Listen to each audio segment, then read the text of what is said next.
우리에게 주신 하나님 말씀 마가복음 12장 말씀입니다. 신약성경 마가복음 12장 41절부터 44절까지 말씀입니다.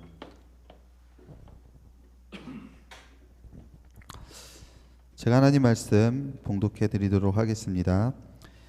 예수께서 헌금함에 대하여 앉으사 무리가 어떻게 헌금함에 돈을 넣는가를 보실새 여러 부자는 많이 넣는데 한 가난한 과부는 와서 2렙돈 곧 한 고드란트를 넣는지라. 예수께서 제자들을 불러다가 이르시되 내가 진실로 너희에게 이르노니 이 가난한 과부는 헌금함에 넣는 모든 사람보다 많이 넣었도다. 그들은 다 풍족한 중에서 넣었거니와 이 과부는 그 가난한 중에서 자기의 모든 소유 곧 생활비 전부를 넣었느니라 하시니라. 아멘. 요즘 온라인 예배 영상이나 온라인 그 예배 설교들이 되게 많잖아요. 이제 코로나로 인해서 더 많아진 것 같은데, 그리고 우리 교회도 이제 온라인 유튜브를 활용한 온라인을 좀 활성화 시키려고 좀 노력을 하고 있어요. 그러다 보니까 우리가 그 온라인 예배로만 이렇게 계속 들이다가 보니까 진짜 예배가 어떤 것인지에 대해서, 예배 의미에 대해서는 많이 생각을 안 하고 이렇게 그냥 때로는 설교만 듣고 정말 예배 드렸다, 말씀 들었다, 이걸로 우리의 어떤 신앙생활을 유지해 나가려고 하는 모습들이 좀 있다고 생각됩니다. 우리는 어떻게 예배를 드려야 되는지, 특히 오늘 종교개혁 주일인데 어떻게 예배 드리는 것이 진짜 우리가 예배 자리로 나아가는 것인지, 온전한 예배 자리인지 우리가 생각해 보는 시간이 됐으면 좋겠어요. 첫 번째로 예배 형식에 대해서 얘기를 해보면, 우리 예배 형식이 많이 있죠. 우리 그 1, 2부 예배 드리는 전통적인 예배 방식도 있고, 우리 청년부 예배처럼 찬양 예배 중심적인 방식도 있습니다. 뭐 어떤 형식이든지 간에 저는 그렇게 형식이 중요한 게 아니라고 생각을 해요. 그 형식을 안에서 드리는 그 우리들의 마음이 중요하다는 거죠. 제가 예전에 섬겼던 교회는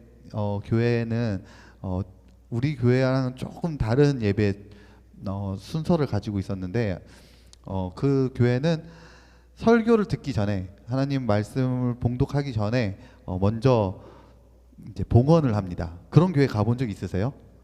없으시죠? 제가 처음에 한 20살, 21살 때, 어렸을 때, 저도 이제 우리 교회랑 비슷한 예배 순서를 드리고 있다가 그런 교회를 처음 갔을 때 굉장히 이래도 되나? 이런 생각이 들 정도로 정말 예배 순서에 대해서 바뀐다는 게 되게 충격적으로 다가왔는데, 그렇게 드리는 예배 순서로 드리는 교회를 제가 지난번에 이렇게 갔었는데요. 담임 목사님이 이렇게 말씀을 하시더라고요. 어떻게 말씀하셨냐면, 우리는 하나님의 말씀을 듣기 전에 먼저 우리의 모든 것을 다 하나님께 드리고 나서 이제 와서 하나님의 말씀을 들어야겠다라는 말씀을 그런 의도를 가지고 그런 순서를 정했다고 그래요. 정말 아멘이지 않습니까? 그런 순서도 좋다라고 저는 이제 생각이 들더라고요. 아, 정말 좋다, 이렇게 생각이 들었어요. 그런데 저는요, 사실 봉헌을 먼저 하고 말씀을 듣는 것에 대해서는 저는 그렇게 권장하지 않습니다. 왜냐하면 예배는요, 하나님의 구속의 사역, 하나님께서 우리를 구속하시고 구원하신 그 사역을 간접적으로 체험할 수 있는 것이 바로 예배이기 때문에 그렇습니다. 예배는요, 하나님의 구속 사역에 대해서 크게 4단계로 볼 수가 있어요. 뭐 짧게는 2단계, 뭐 4단계, 뭐 더 많게도 볼 수가 있지만, 제가 4단계로 요약을 하는 것은요, 첫 번째는요, 죄인인 우리를 하나님께서 용서하시는 거예요. 죄인인 우리가 하나님께서 용서를 그저 받는 거예요. 그 두 번째 단계를 보면은 용서받은 백성에게 하나님께서 율법을 주십니다. 약속의 말씀을 주세요.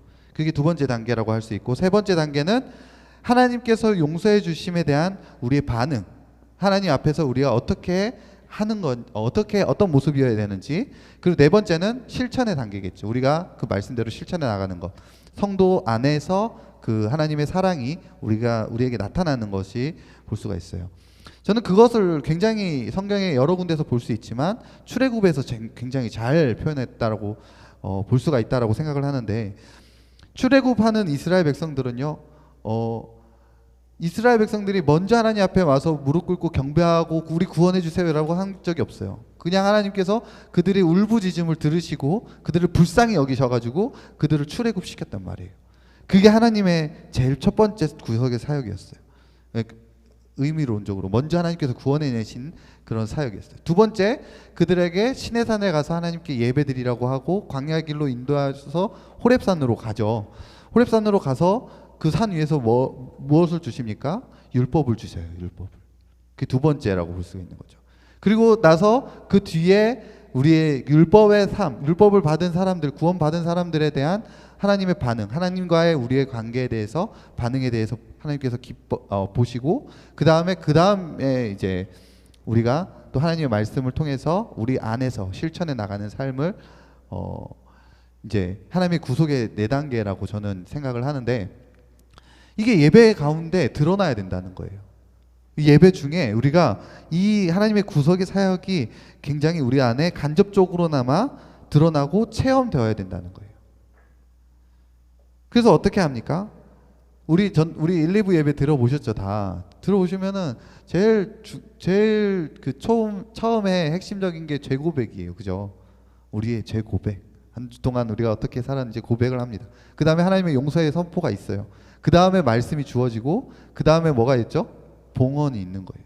그 다음에 광고가 있죠. 교회 소식. 그게 성도의 교제. 이런 식으로 어떤 예배 흐름이 하나님의 구속의 사역과 같은 방향으로 올라나갈 때 우리 안에 이 예배를 통해서 하나님의 구속이 간접적으로 경험되어져야 되는 게 예배라는 거죠.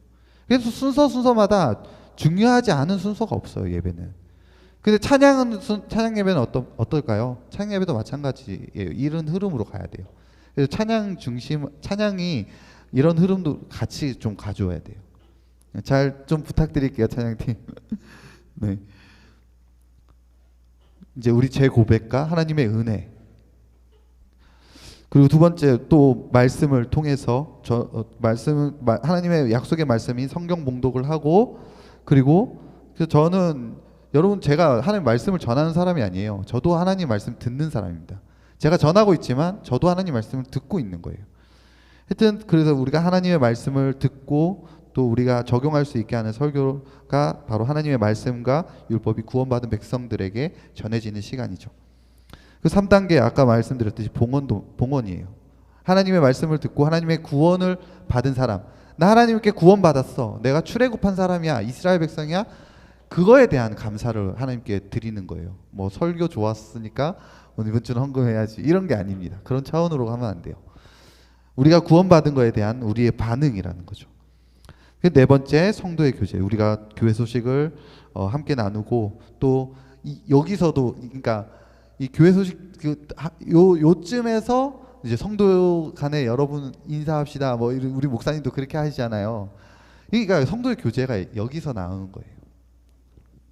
이런 예배, 제가 말하는 이 예배 순서만 옳다는 건 아닙니다. 성경에서 그게 옳다라고 말하는 거 아니에요. 그냥 제가 봤을 때 예배는 구속 사역의 연장선에 있어야 되고, 그게 우리 간접적으로 예배를 통해서 체험되어져야 되는 그렇기 때문에 저는 이걸 좀 권장을 한다라는 거지, 이게 정답이 아닙니다. 중요한 것은 아까 말씀드렸듯이 마음이에요.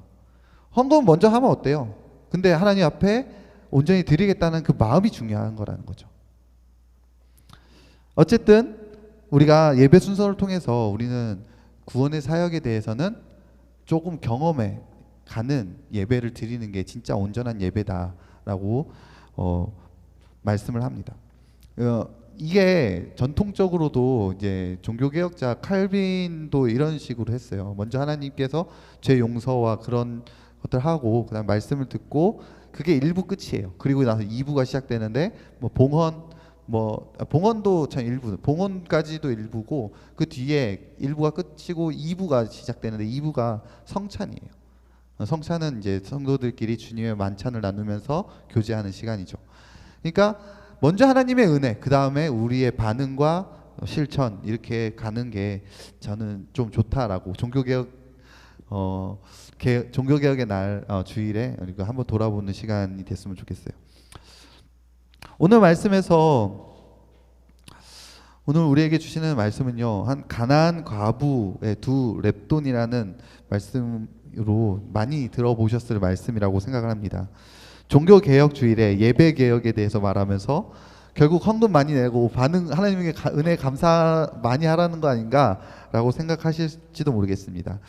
그렇지만 결론은 아니에요. 저는 이 말씀을 읽고 묵상을 하면서 저도 굉장히 많은 부분에 대해서 이 헌금의 비율적인 측면으로만 읽어왔었어요. 저도. 그런데 그 44절이 그렇게 우리가 생각하게 만들지 않습니까? 그 가난한 중에서, 과부는 그 가난한 중에서 자기의 모든 소유 곧 생활비 전부를 얻었다라고 이 강조하는 것 같은 그런 말씀을 통해서 부자는 그러니까 많이 넣었지만 조금 넣었고, 과부는 조금 넣었지만 전부 넣었다, 이런 어떤 비율적인 측면에서만 좀 많이 해석이 되어서 왔었는데요. 저도 굉장히 그래서 설교는 잘 못했던 말씀이기도 해요. 이거 하면 또 헌금 강요하는 거 아닌가 뭐 이런 생각이 들 것 같아서. 근데 오늘 예배 개혁이라는 주제로 이 말씀을 보고 있는데 조금 말씀이 이전과 다르게 좀 다가왔습니다. 어떤 거냐면 이 문제는 헌금의 비율의 문제를 넘어서고 있다라는 거예요. 먼저 이 가부와 대비되면서 우리가 많이 주목하지 않았던 이 부자에 대해서 좀 얘기를 해보려고 합니다. 그리고 이 가부에 대해서 얘기를 하려고 하는데요. 부자들이 헌금함에 와서 많이 넣었어요. 부자들은. 근데 부자들이 얼만큼 많은 금액을 넣었는지 성경에서는 나타나지 않습니다. 그러나 생각을 해보면요, 부자들은요 많이 넣었어요. 부자들이 하나님께서 부자들이 넣은 거는요, 부자들에게 하나님께서 너희는 이만큼 벌었으니까 이만큼 내. 그러니까 다시 말하면 하나님께서 율법을 통해서 말씀하신 만큼은 냈을 거라는 거예요. 그렇죠? 하나님께서 율법을 통해서, 말씀을 통해서 정해진 만큼은 헌금함에 넣었을 거라는 거예요. 그거보다 적게 넣지는 않았을 거라는 거죠. 율법에서 정한 금액, 즉 11조는 넣었을 거라는 거예요. 11조만큼. 뭐 1억 버는 사람 1,000만 원 넣었을 거예요. 엄청 큰 돈을 넣었을 겁니다. 하나님의 것을 도둑질하지 않고 정직하게 율법에서 정한 만큼은 넣었을 거라는 거예요. 그들은 부자였기 때문에 일본 사람들보다 상대적으로 많이 넣었을 뿐입니다. 반면 이 가부는요, 모든 소유, 생활비 전부를 넣었다고 얘기합니다. 그러면서 이 가부는 정확한 금액이 나오죠. 2렙돈을 넣었다. 그 2렙돈이 이 생활비 전부였고 가진 것의 모든 것이었다라고 오늘 말씀에서 얘기해 줍니다. 이 2렙돈은요 약 1,000원 정도 넣었다라고 보면 돼요. 1,000원 정도. 그게 이 가부의 전 재산이었던 거죠. 이 가부에게 율법이 허락된 금액은 얼마였습니까? 0.2렙돈이었겠죠. 10분의 1만 넣으면 되니까. 0.2렙돈만 넣으면 율법에 다한 의무는 다한 거예요. 사실 이 가부에게 입장에서. 부자들과 비교되지 않습니까? 부자들은 딱 율법에서 정한 만큼만 낸 거예요. 그 이하도 낸 거 아닙니다. 그렇지만 이 가부는 율법에서 정한 금액이 아니라 그것을 넘어서 드리고 있다는 겁니다. 이게 중요하다는 거예요. 이 가부는 왜 자기의 율법에서 정한 금액이 아니라 그것을 넘어서 자기의 생활비까지 아끼지 않고 전부 다 하나님께 예물로 드렸을까요? 이 가부는요, 자기가 받은 은혜가 더 크다고 느꼈기 때문에 그래요. 율법에서 정한 금액보다 내가 받은 은혜가 더 크다고 느껴지니까 모든 것을 다 넣었다라고 볼 수가 있다는 거죠. 하나님의 그 사랑과 은혜의 감격에 의해서 이 가부는요, 율법에서 정한 것보다 더 많이 넣었다는 거 볼 수가 있다는 거죠. 우리가 착각하는 것 중에서 부자들이요, 일부만 넣었기 때문에 비교됐다라고 생각할지 모릅니다. 하지만 오늘 말씀을 보면 예수님께서 부자들에게 책망하고 계시지는 않아요. 그냥 단지 과부와 비교해서 과부보다 적게 넣었다라고 말씀을 하고 있습니다. 예수님은 부자들이 헌금을 하는 모습을 보면서 하나님의 은혜에 대한, 사랑에 대한 감격으로 드리지 않는 모습을 보신 거예요. 단지 율법에서 정한 그 율법에서 정한 만큼만 드리고 있는 그 아무런 감격 없이 그런 예물을 드림으로 인해서 결국 의무적으로 드리는 그런 부자의 모습을 보셨다라는 거죠. 하지만 과부는 의무적으로 드리는 것이 아니라 진짜 하나님의 은혜의 감격으로 드리는 그 과부의 모습을 보면서, 감사함으로 드리는 그런 모습을 보면서, 하나님께서, 예수님께서 이 과부는 모든 것을 드렸다라고 얘기를 하고 계시더라는 거죠.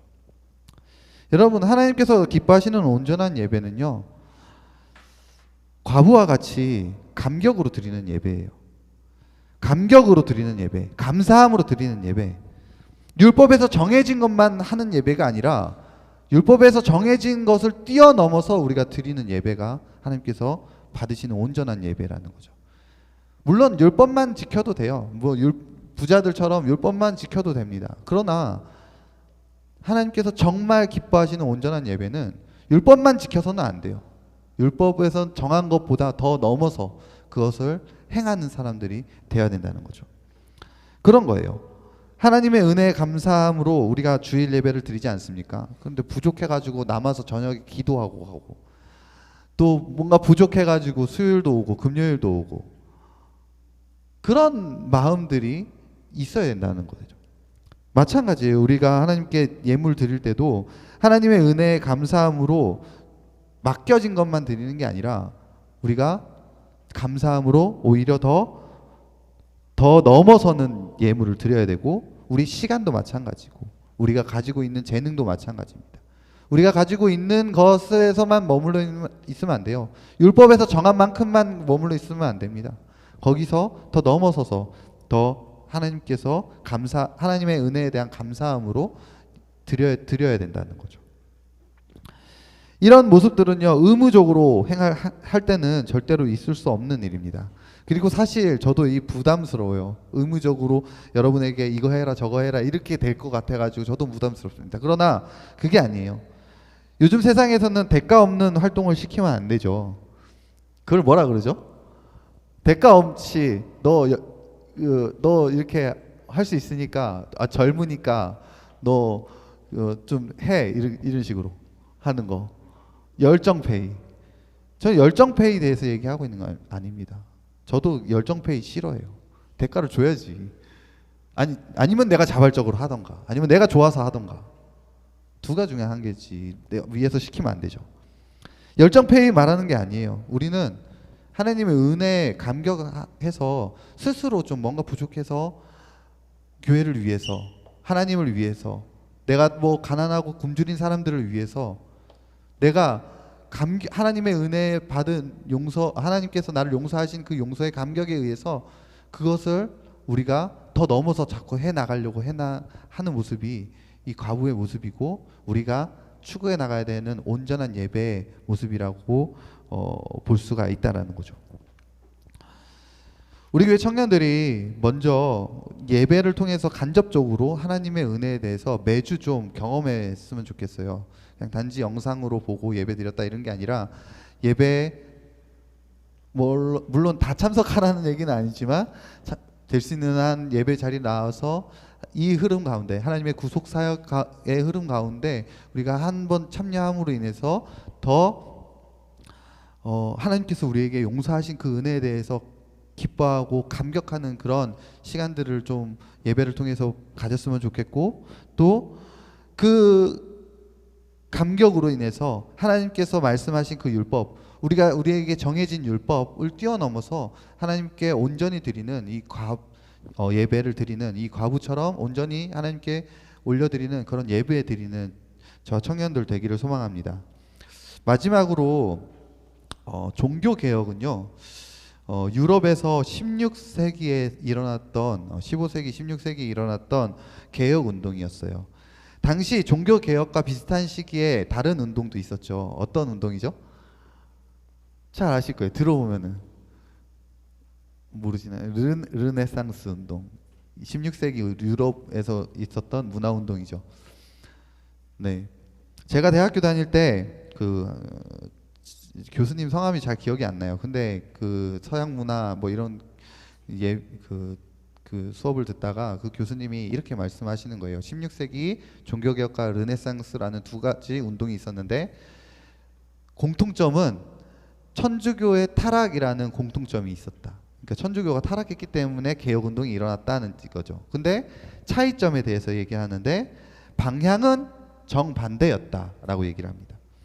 르네상스는요, 교회가 인간의 자유를 억압한다고 판단하고 더 자유로운 인간을 추구하면서 진행된 운동입니다. 그래서 예술 문화 등의 모든 분야의 그런 부분에서 기독교의 색을 다 제거하는 쪽으로 흘러갔어요.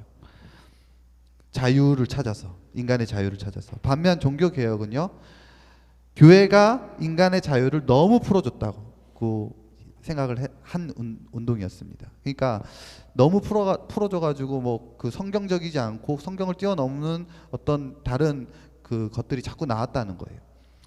그래서 하나님 말씀 중심으로 살아야 한다는 운동이었다라고 평가합니다. 저도 굉장히 아직도 기억날 만큼 감동적이었던 그런 이야기였어요.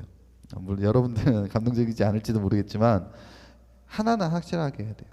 우리는 르네상스를 쫓아갈 것인가, 종교개혁을 쫓아갈 것인가, 우리 자유를 찾아서 떠날 것인가, 아니면 지금 시대가 너무 하나님 말씀을 떠났기 때문에 더 하나님 말씀 가운데로 들어와야 될 것인가.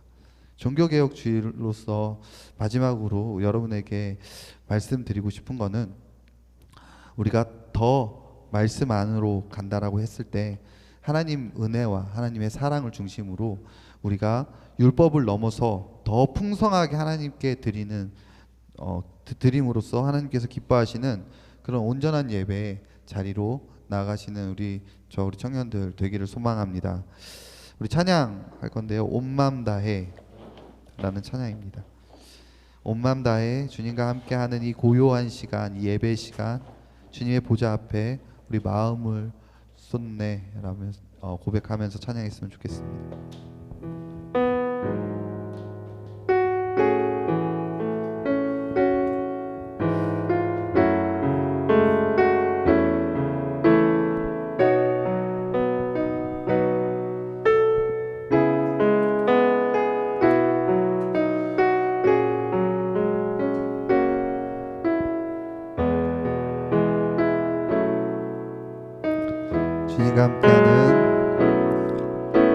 주님과 함께하는 이 고요한 시간, 주님의 보좌 앞에 내 마음을 쏟네.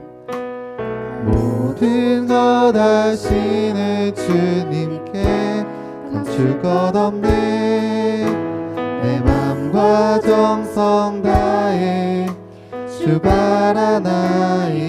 나 염려하지 않아도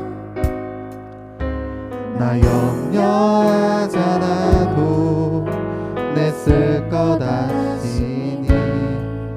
나 오직 주의 얼굴 구하게 하소서.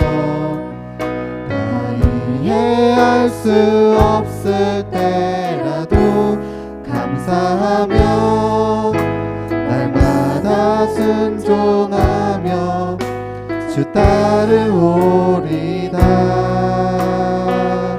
온 맘 다해 사랑합니다. 온 맘 다해 주 알기 원하네. 내 모든 삶 당신 것이니 주만 섬기리. 온 마음 다해 사랑합니다. 온 마음 다해 사랑합니다. 온 마음 다해 주 알기 원하네.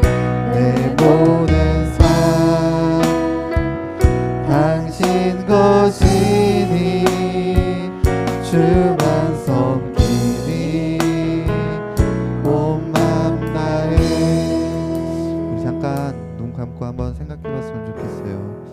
내가 진짜 하나님의 은혜에 얼만큼 감사하고 있는지, 그냥 진짜 내게 주어진 것만 딱 하는 것도 너무 힘겹고 어려워가지고 이게 이래도 되나? 이런 생각이 혹시 들지는 않는지, 그때는 우리가 좀 우리의 모습을 돌아봤으면 좋겠어요. 예수 그리스도께서 왜 십자가에 달려 죽었는지, 예수님께서 왜 십자가에 피 흘렸는지, 우리가 무엇인데, 내가 무엇인데 주님께서 그렇게 십자가에 피 흘려 죽으셔야만 했는지, 나 같은 사람 살리려고 왜 십자가에 죽어야 했는지, 그로 인해서 우리가 얻은 건 무엇인지, 지금 눈앞에 있는 이익과 눈앞에 있는 것들만 쫓아가지고 살아가는 것이 아니라 진짜 우리 존재를 놓고 내가 진짜 이 가부처럼 온전히 하나님께 모든 것을 다 드릴 만큼 감사함을 가지고 살아갔는지 우리 자신을 좀 돌아봤으면 좋겠어요. 그리고 이제 다시 오늘 찬양 고백했던 것처럼 온 마음 다해 주님 사랑합니다, 온 마음 다해 예배합니다, 주님 앞에 내 모든 것 다 드립니다, 이렇게 고백하는 삶을 살게 해달라고 우리 간절히 주님의 사랑을 힘입어서 우리 같이 함께 기도하면서 주님께 나가도록 하겠습니다. 기도하겠습니다. 사랑이 많으신 하나님 아버지, 부족하고 연약한 저희들, 하나님 아버지 정말 먼지만도 못한 저희들을 하나님 아버지께서 사랑하셨다는 것을 우리가 다 잊어버리고 살진 않았는지 하나님 아버지 우리 모습을 돌아봅니다. 하나님 아버지 정말 주님, 우리가 지금까지 하나님의 은혜를 그냥 쉽게 생각하고 넘어가지 않았는지 우리 다시 한번 생각합니다. 하나님 아버지 오늘 정교제의 하나님 아버지 앞에 예배, 온전한 예배가 무엇인지 우리가 고민하면서 나아가게 하시고, 또 하나님 아버지 우리 예배를 통해서 하나님의 구속의 사역이 우리 안에 간접적으로 체험되어지는 것을 넘어서 하나님 아버지 정말 직접적으로 우리 가운데 구원의 사역의 은혜가 하나님 아버지 우리가 다가오는, 우리 마음속에 우리 영속에 하나님 아버지 다가오는 그런 예배가 될 수 있도록 하나님께서 도와주시고, 하나님 아버지 이전의 삶이 아닌 하나님께서 우리에게 주셨던 그 은혜의 삶을 하나님 아버지 이 과부와 같이 고백하는 모습으로 하나님 아버지 우리가 주님 앞에 나아가는 온전한 예배 드릴 수 있도록 도와주셔서, 하나님 아버지 부자처럼 의무만 다하고 그냥 주어진 것만 다 하는 것에서 만족하는 것이 아니라 하나님 아버지 정말 이 과부처럼 은혜의 감격을 인해서 가만둘 수가 없고 가만히 있을 수가 없고 하나님 아버지 앞에 그 은혜의 감격에 뛰어놀면서 찬양하고 기도하고, 주님 또 주님의 그 말씀을 하나님 아버지 우리 기억하면서 더 기뻐하면서 주님께 어떻게 더 드릴까, 어떻게 무엇으로 더 영광 돌릴까 고민하는 저희들 수 있도록 하나님께서 도와주셔서 하나님 주님 앞에 나아갑니다. 주님 함께해 주옵소서.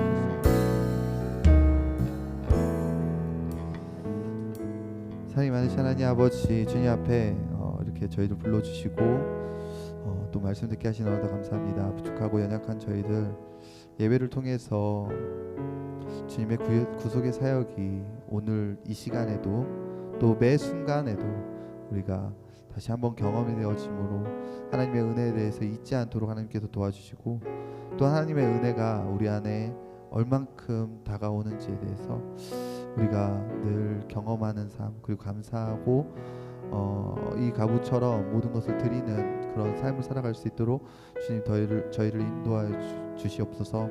오늘 예배 하나님께서 함께 계시며 모든 것 또 우리 기도 하나님께서 응답해 주실 줄 믿으며 예수님 이름으로 기도드립니다.